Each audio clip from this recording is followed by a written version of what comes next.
buah 7,8 juta, asuransi bank swasta 3,7 juta, kebersihan 5,2 juta, gaji Mbak 3 masing-masing 2,5 juta, gaji suster pertama 3 juta, gaji suster kedua 3,85 juta, driver anak 1 sebesar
piano 5 juta, les bimbel 4,5 juta, les balet 22 juta. Jadi maksudnya gini, udah semua yang lu pada inginkan tentang rumah tangga kita udah kan? Udah kan? Iya.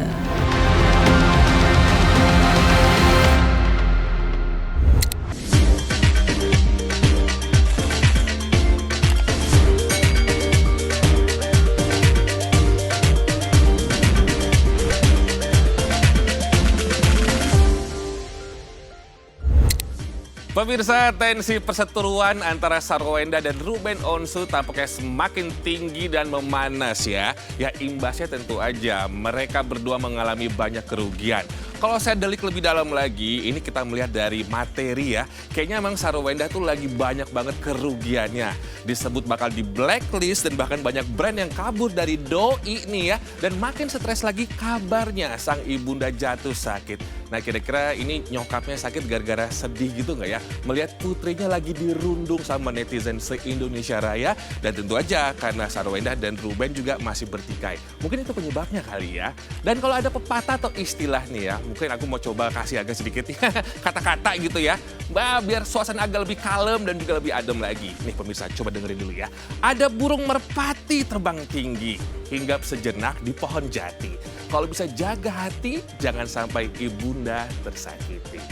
Oke pemirsa, semangat siang semuanya, apa kabar? Bersama saya Robi Purba kembali akan spill semua yang hot dan juga viral hanya di Seleb On News di MNC TV, rumahnya Seleb. Dan selanjutnya nih, dugaan kasus penipuan dan penggelapan dana umroh yang merugikan banyak sekali jemaah di Indonesia sampai 12 miliar rupiah memasuki babak baru. Dan sekarang giliran Thorik dan juga Alia serta Anwar BAB yang ikut diperiksa oleh pihak kepolisian. Terus bener nggak nih mereka terlibat dalam pusaran masalah ini? Simak sesaat lagi ya, tetap di Seleb On News.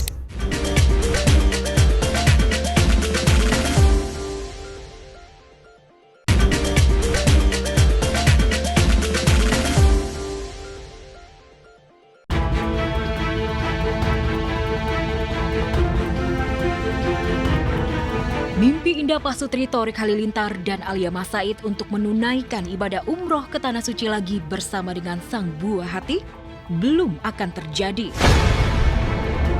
Thorik Alia dipanggil polisi untuk dimintai keterangan sebagai saksi dalam kasus penipuan dan penggelapan dana perjalanan umroh sebesar 12 miliar yang dilakukan Hanania Travel, di mana Thorik dan Alia pernah menjalani kerjasama dengan travel tersebut. Oh iya, kaget banget dengan berita yang terjadi. Siap membantu apapun itu yang bisa kita kasih. Pokoknya kita melakukan yang terbaik lah.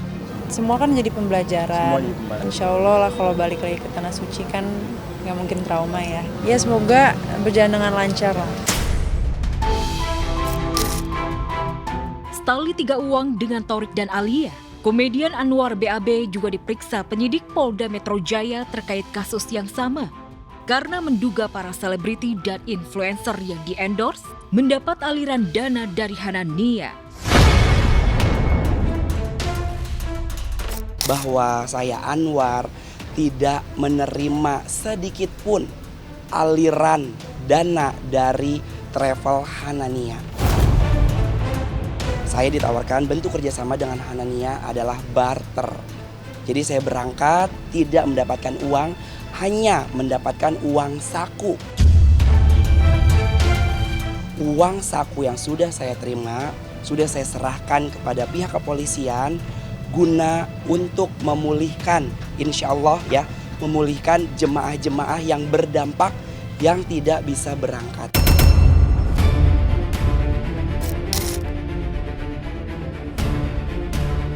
Alih-alih umroh gratis dari hasil endorsan, Thorik Alia dan Anwar BAB harus berurusan sama kepolisian. Tak dapat cuan karena cuma barter, reputasi dan nama baik tercemar. Nggak sebanding lah dengan kerugian para korban yang ada di... Kan sangat prihatin, pasti yang mau umroh itu juga udah menabung bertahun-tahun. Jadi kita juga sangat sedih, sangat prihatin. Karena kan kita juga punya orang tua yang memikirkan yang udah mungkin berumur, apa nabung segala macam. Jadi semoga banget cepat selesai kita doain ya. Makanya aku pengen meluruskan. Kalau kerugiannya pasti adalah nama baik saya sendiri gitu ya. Karena banyak di luar sana yang bertanya-tanya dan aku belum memberikan keterangan.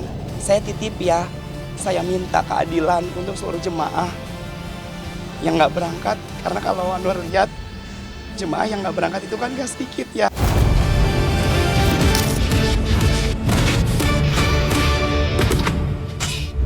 Beliau tidak pernah dikte aku, tapi kita selalu diskus.